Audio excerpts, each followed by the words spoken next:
ഇന്നലെ ശ്രീലങ്കയിലെ പ്രേമദാസ സ്റ്റേഡിയത്തിൽ മഴ പെയ്യുമോ എന്നതായിരുന്നു ക്രിക്കറ്റ് പ്രേമികളുടെ ആദ്യത്തെ ഒരു ആശങ്ക. പിന്നീട് ടോസ് ഇട്ടപ്പോൾ ക്യാപ്റ്റന്മാർ ഷെയ്ക്ക് ഹാൻഡ് കൊടുക്കുമോ എന്നൊരു ആശങ്കയും ഉണ്ടായിരുന്നു.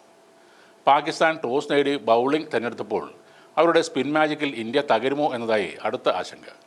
എന്നാൽ അഭിഷേക് ശർമ്മ ഔട്ടായെങ്കിലും ഇഷാൻ കിഷൻ കത്തിക്കയറിയതോടെ എല്ലാ ആശങ്കകളും അവിടെ അവസാനിക്കുകയായിരുന്നു. തീയുണ്ടകൾ എറിയുന്ന ഷഹീൻ അഫ്രീദിയെ ഒരൊറ്റ ഓവർ കഴിഞ്ഞ് പാകിസ്ഥാൻ പിൻവലിച്ചിരുന്നു. ഇന്നലത്തെ മത്സരത്തിൽ 18 ഓവറും എറിഞ്ഞത് പാകിസ്ഥാൻ സ്പിന്നർമാർ തന്നെയാണ്. ബാക്കി 2 ഓവർ എറിഞ്ഞ അഫ്രീദിക്ക് നല്ല രീതിയിൽ തന്നെ അടിയും കിട്ടി. 40 പന്തിൽ 77 റൺസെടുത്ത ഇഷാൻ കിഷൻ്റെ ബാറ്റിംഗാണ് ഇന്ത്യക്ക് മികച്ച സ്കോർ സമ്മാനിച്ചത്. 10 ഫോറും 3 സിക്സും അടങ്ങുന്നതായിരുന്നു ഇഷാൻ്റെ പ്രകടനം. അഭിഷേക് ശർമ്മ 0-ന് പുറത്തായതോടെ മറ്റ് ബാറ്റർമാർ കുറച്ച് കരുതലോടെയാണ് ബാറ്റ് ചെയ്തത്. 32 റൺസെടുത്ത ക്യാപ്റ്റൻ സൂര്യകുമാർ യാദവാണ് ഇന്ത്യയുടെ രണ്ടാമത്തെ ടോപ്പ് സ്കോറർ. പാകിസ്ഥാൻ ഇന്നിംഗ്സിൻ്റെ തുടക്കം തന്നെ ഇന്ത്യൻ പേസർമാർ തകർത്ത് കളഞ്ഞു. ബുംറയുടെ കരിയർ തന്നെ തകർത്ത് കളയുമെന്ന് വെല്ലുവിളിച്ചിറങ്ങിയ സയ്യിദ് സദ ഫർഹാനെ ഹാർദിക് പാണ്ഡ്യ 0-ന് പുറത്താക്കി. ബുംറയുടെ ആദ്യ പന്ത് തന്നെ അയ്യൂബ് സിക്സർ അടിച്ചിരുന്നു. എന്നാൽ തൊട്ടടുത്ത പന്തിൽ അയ്യൂബ് പുറത്തായി. പിന്നീട് 4 റൺസെടുത്ത പാകിസ്ഥാൻ ക്യാപ്റ്റൻ സൽമാൻ അലി ആഖയായിരുന്നു ബുംറയുടെ അടുത്ത ഇര.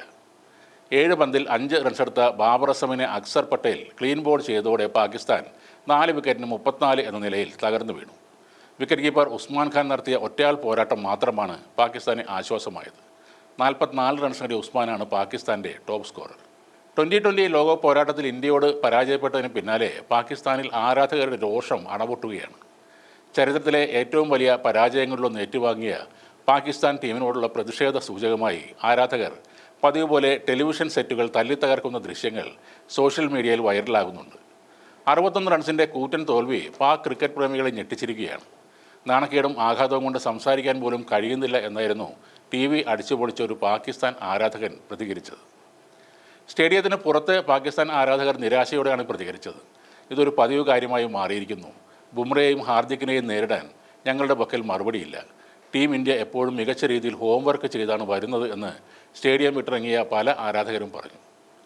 ഒരിക്കൽ ഇന്ത്യക്കെതിരെ വ്യക്തമായ ആധിപത്യം പുലർത്തിയിരുന്ന പാകിസ്ഥാന് കഴിഞ്ഞ 25 വർഷമായി ഇന്ത്യക്ക് മുന്നിൽ പിടിച്ചു നിൽക്കാൻ പോലും ആകുന്നില്ല എന്ന നിരാശയും പാകിസ്ഥാൻ ആരാധകർ പങ്കുവെക്കുന്നു.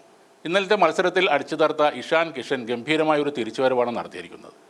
ദേശീയ ടീമിൽ നിന്നും പുറത്താക്കപ്പെട്ടപ്പോൾ അയാൾക്ക് സോഷ്യൽ മീഡിയയുടെ സപ്പോർട്ടില്ലായിരുന്നു. ആരാധകരുടെ പിന്തുണ ഇല്ലാതെ തന്നെ അയാൾ ഡൊമസ്റ്റിക് മത്സരങ്ങളിൽ കളിക്കാനിറങ്ങി അവിടെ മികച്ച പ്രകടനങ്ങൾ കാഴ്ചവെച്ചു. സെഞ്ചുറികളുടെ അകമ്പടിയോടെ സ്കോർ ഷീറ്റുകളിൽ ഇഷാൻ കിഷൻ നിറഞ്ഞു നിന്നപ്പോൾ സെലക്ടർമാർക്ക് അയാളെ തിരികെ വിളിക്കേണ്ടി വന്നു. പക്ഷേ ഇപ്പോഴും ക്രിക്കറ്റ് ബോർഡിൻ്റെ വാർഷിക കരാറിൽ അയാളുടെ പേരില്ല. കരാറിലെ ചില നിബന്ധനകൾ കാരണമാണ് ഇപ്പോൾ ഒഴിവായത്. എന്തായാലും വിയർപ്പ് തുന്നിയിട്ട കുപ്പായം ഇപ്പോൾ ധരിക്കുന്നത് നമ്മുടെ സഞ്ജു സാംസൺ അല്ല, അത് ഇഷാൻ കിഷനാണ്.